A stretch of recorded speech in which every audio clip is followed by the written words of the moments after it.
गुरुजी, जय गुरुजी। संगत जी आपकी होली कैसी रही? संगत जी मेरी होली तो बहुत अच्छी थी क्योंकि हमने गुरुजी के साथ होली मनाई, फूलों की होली भी खेली। जय गुरुजी, जय गुरुजी। संगत जी आज का अध्याय मैं सुनाने जा रही हूँ, द्वितीय खंड अध्याय 17वां अध्याय ये सुनाने जा रही हूँ महाशिव पुराण का। जय गुरुजी। ओम नमः शिवाय, शिव जी सदा सहाय। ओम नमः शिवाय, गुरुजी सदा सहाय। ओम नमः शिवाय, शिव जी सदा सहाय। ओम नमः शिवाय, गुरुजी सदा सहाय। जय गुरुजी, शुक्राना गुरुजी।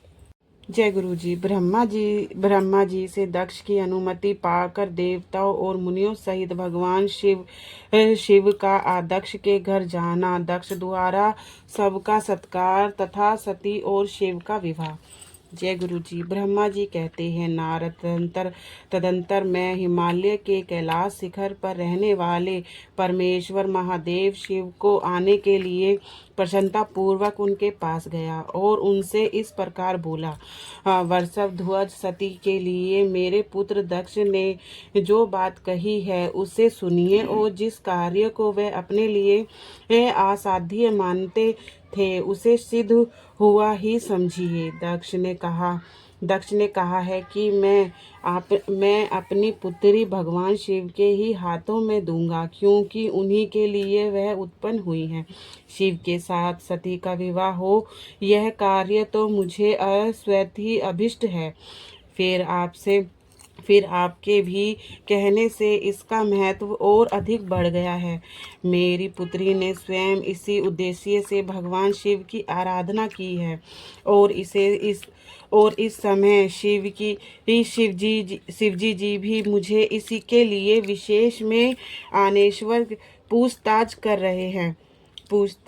रहे हैं। इसीलिए मुझे अपनी कन्या अवश्य ही भगवान शिव के हाथ में देनी है।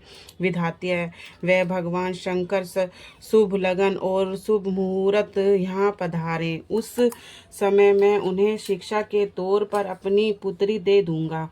वर्षभ ध्वज मुझसे दक्ष ने ऐसी बात कही है, अतः आप शुभ मुहूर्त में उनके घर चलिए और सती को ले आइए।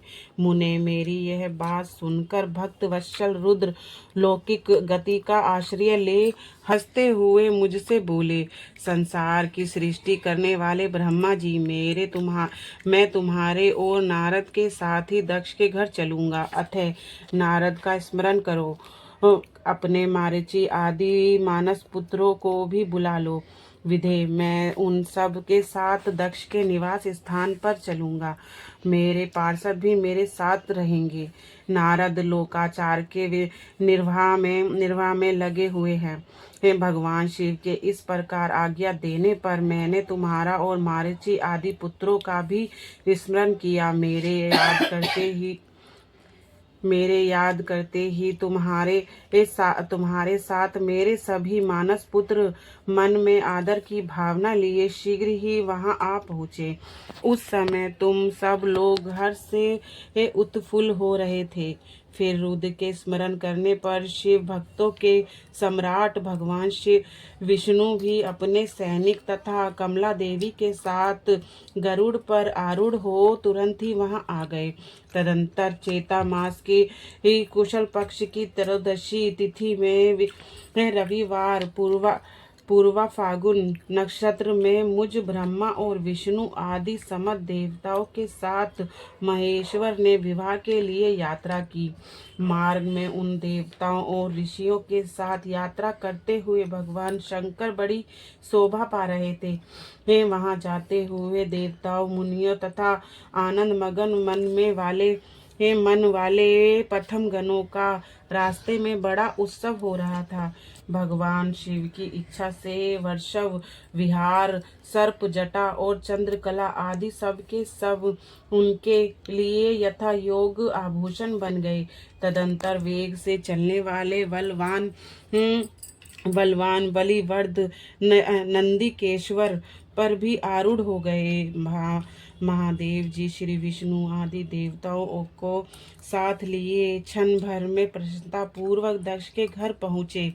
वहाँ विनित चित्त वाले प्रजापति दक्ष समस्त आत्मीय जनों के साथ भगवान शिव की अगवानी के लिए उनके सामने आए। उस समय उनके समस्त अंगों में हर्ष जनित रोमांच हो रहा था। स्वयं दक्ष ने अपने द्वार पर आए हुए समस्त देवताओं का सत्कार किया। वह सब लोग श्रुश्रेष्ठ शिव को बिठाकर उनके पार्श्व भाग में स्वयं ही मुनियों के साथ कर्मस्य बैठ गए। इसके बाद दक्ष ने मुनियों सहित समस्त देवताओं की परिक्रमा की और उन सबके साथ भगवान शिव को घर के भीतर ले आए। उस समय दक्ष के मन में बड़ी प्रसन्नता थी। उन्होंने सर्वेश्वर शिव को उत्तम आसन देकर स्वयं ही विधि पूर्वक उनका पूजन किया। तत्पश्चात श्री विष्णु का, मेरा, ब्रह्माओं का, देवताओं का और समस्त शिवगणों का भी यथोचित विधि से उत्तम भक्ति भाव से साथ पूजन किया। इस तरह पूजनीय पुरुषों तथा अन्य लोगों सहित उन सब का यथोचित आदर सत्कार करके दक्ष ने मेरे मानस पुत्र मारीचि आदि मुनियों के साथ आवश्यक सलाह की। इसके बाद मेरे पुत्र दक्ष ने मुझे पिता से मेरे चरणों में प्रणाम करके प्रसन्नता पूर्वक कहा, प्रभु आप ही विवाहिक कार्य को कराइए।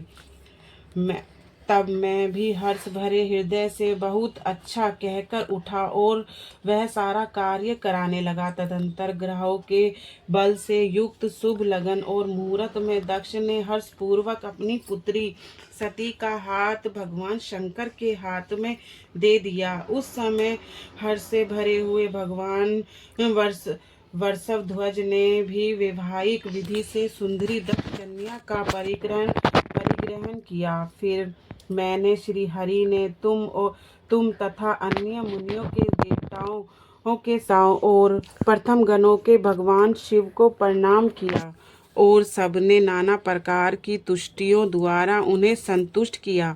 उस समय नाच गाने के साथ महान उत्सव मनाया गया। समस्त देवताओं और मुनियों को बड़ा आनंद प्राप्त हुआ। भगवान शिव के लिए कन्यादान करके मेरे पुत्र दक्ष कृतार्थ हो गए। शिवा और शिव प्रसन्न हुए तथा सारा संसार मंगल का नितिकन बन गया। जय गुरु जी। शुक्राना गुरु जी।